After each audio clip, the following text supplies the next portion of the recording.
A letter a long time overdue. My darling son Lachlan, hello. You disgraced yourself, and I just don't know what our next step is. I had a brief chat with Jack yesterday, and he told me he's still in contact with you and expressed his concern you are not in contact with me, or that we are not in contact, but I don't have your address and I don't have your phone number. I looked for you on Google again last night and found your Facebook account, and I think your new phone number. He said the reason is because I called Docs and reported that your children were in a poor situation. They were. You and Crystal were both strung out and angry due to your dependency on drugs and were not putting your children first. When your mother would act all crazy when we lived in Patrick Street, I would shield you from her and offer each of you protection. And by God, she did act fucking crazy.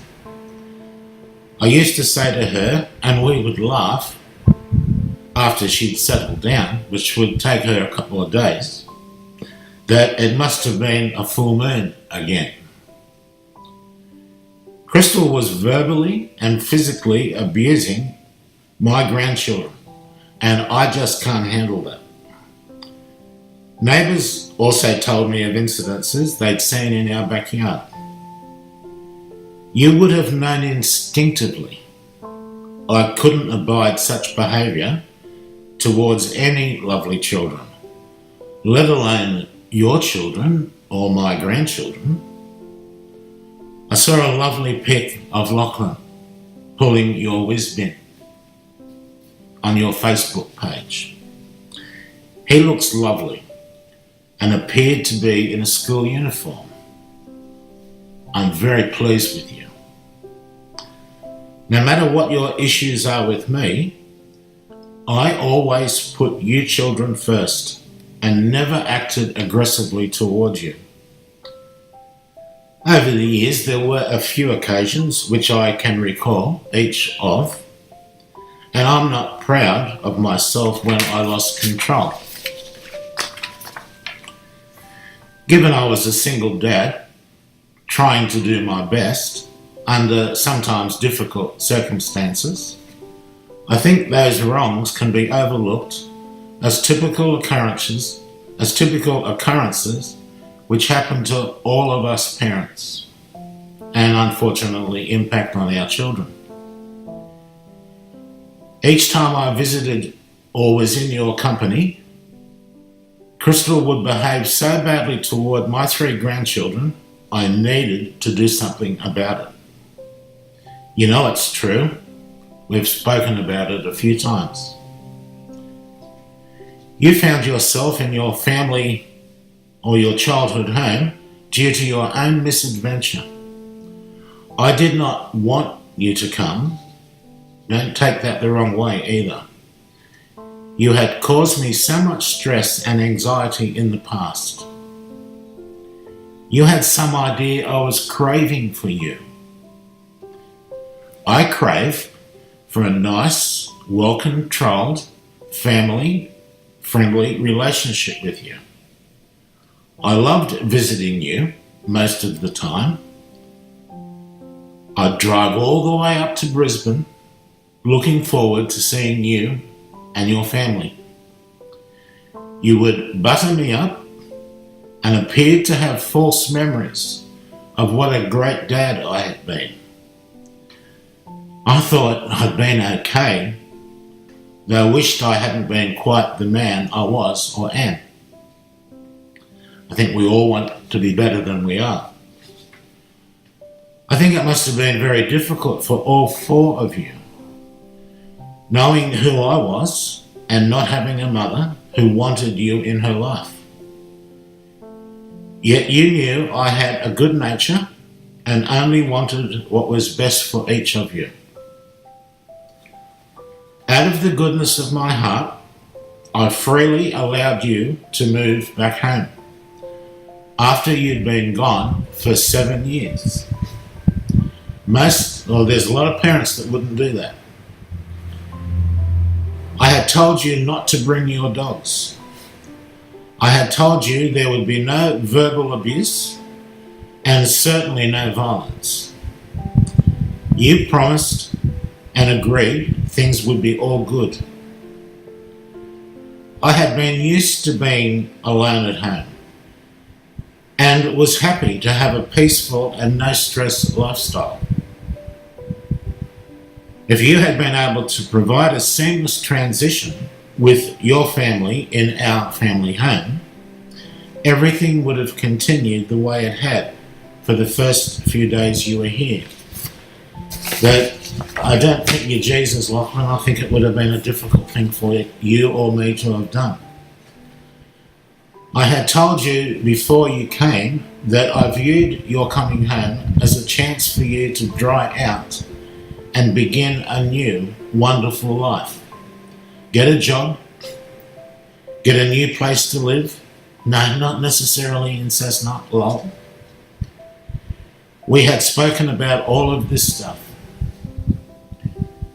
As a father usually does when his beloved son is in trouble, I welcomed you and your family with my arms wide open. I demonstrated that and had much pleasure with you and your 3 lovely children for the first few days. I think Marcus is the bomb. He's unreal. I love him. You were lovely to be with, and I sure as hell enjoyed each time you came to me, usually from behind, and you'd give me such a loving embrace and tell me how great I was. But when you realised I was serious about you only having a small consumption of daily drugs, I wish you'd had none, you turned into a monster. You thought I'd be able to feed both yours and Crystal's habit. The prospect of that was overwhelming. Do you have any idea how little I smoked? And my usage was so small, it was virtually free. The amount you two would go through was frightening. I wasn't in the position to maintain 2 people with a serious drug problem, and you shouldn't have expected me to. Enough of this, but we're family, Daddy. What happens when the pot runs dry? And that's not meant to be a joke. Then we'd all have to face reality. Sometimes, if a family loves you, they have to step in and deliver lessons which are not easy to deliver or not easy for the other member to accept. If you were to live with me, I expected and told you beforehand your consumption would have to be low, like mine, or it just wouldn't work out. I fundamentally don't approve of people I am with being off their heads all the time. I had been like that when I was younger than you, and before I had any children, and it fucked me up. If you had wanted to continue living that lifestyle, you should not have come home on the premise you would change your ways. You wouldn't let Lockie come to the club. He was all dressed up, looking lovely and excited. I had bought a suitable car restraint. You came down from Brisbane with 3 little children and no car restraints. I just can't understand that. And then you refused to come yourself and bring the rest of the family. You spat the dummy in a similar manner to how you'd done so many times years earlier. Lachlan, you changed from the loveliest, nicest person to be around into a monster in a matter of minutes. You frightened the hell out of me. An aged, disabled person who has no means of self-protection, and you appear to get off on it. I don't think you do. After you took Cutie Pie, saying you were going to feed her to your pit bull terriers, and shut me in my bedroom. I was lucky to have rescued Mrs. Perkins. You took my phone and modem. Ranting and raving, you patrolled the hallway and held me at your mercy, all because I had told you I wasn't in a position to give you money or drugs. You said awful things about me that if you thought were really true, why hadn't you spoken of them before? And why in the hell would you have brought your lovely children into my home if you really thought I was as bad as you were saying? I just can't work you out, son, and I think we need to talk about this. For fuck's sake, Lachlan, I'm a single pensioner and need to be able to pay my bills when they come in and maintain my own frugal lifestyle. Why would you do this to me? You knew I loved you, and yet you abused me. You knew I suffered from anxiety, and you knew I was disabled.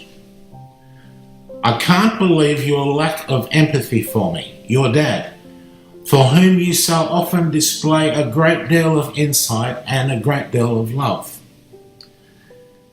What else could I do to protect myself from you other than lock you away from me? Your behaviour then spiralled out of all control. You know all the things you did, and I'm not going to talk about each one of them now. It would take too long. The amount of things I learned after you left was a shock each time. I kept on discovering new nastiness for the next 6 months. I'd get up in the middle of the night looking for something that I thought, I wonder if that's still there. I think I know everything you did, and I think I know everything you took. Though I don't really know, do I? How can you ever repair this? I wish you could. You changed my life permanently. I can't put my soul back together. It took me months to get it trued up so that it would cut a good right angle. I can't re-establish my little workshop, which you told everybody you had enjoyed so much when you were young. I have none of that now. What in the hell did you tell Megan? Maybe I should never know. It just might completely screw my head. But I know you said something pretty wrong for her to have reacted so badly towards me. Since then, Megan has not had any contact with me. Since then, I have not heard from Michelle. I don't know where Michelle lives. I don't know if she's all right. I don't know if she has any more children. I only heard of the one she does have through the grapevine. Before you came home, Megan told me I was a fool and that she'd never let you stay with her because of her fear of you. I bet she didn't tell you that. Did I really deserve all this bad treatment? No, you know I didn't. Apart from having all of these horrible memories, I do have many beautiful ones too. Like the time you sat with me all night on the side veranda. Remember? I couldn't sleep because I'd bought that caravan and thought I'd done all our dough. and the time you came home from James's place and embraced me in the backyard. These memories I will cherish forever.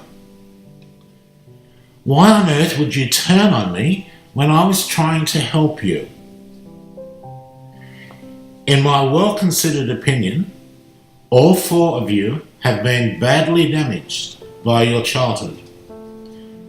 Your mother leaving you, then suddenly coming back out of the blue, and then just as suddenly going away again, usually when you're at school.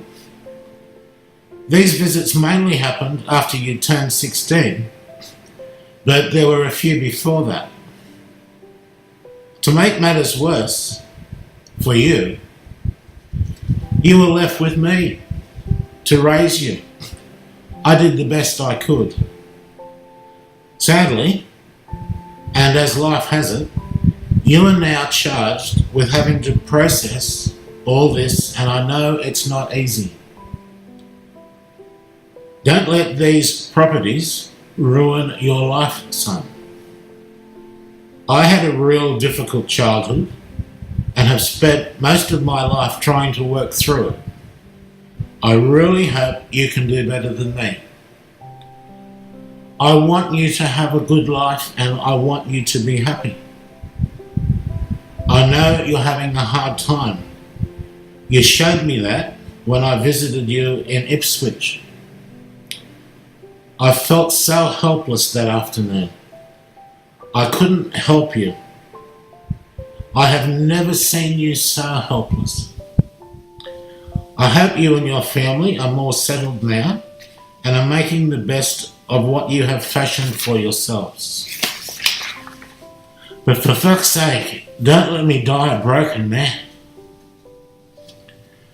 I know when you turn and act all angry and stuff, it's because you're having a panic attack and you don't really know how to deal with what's going on.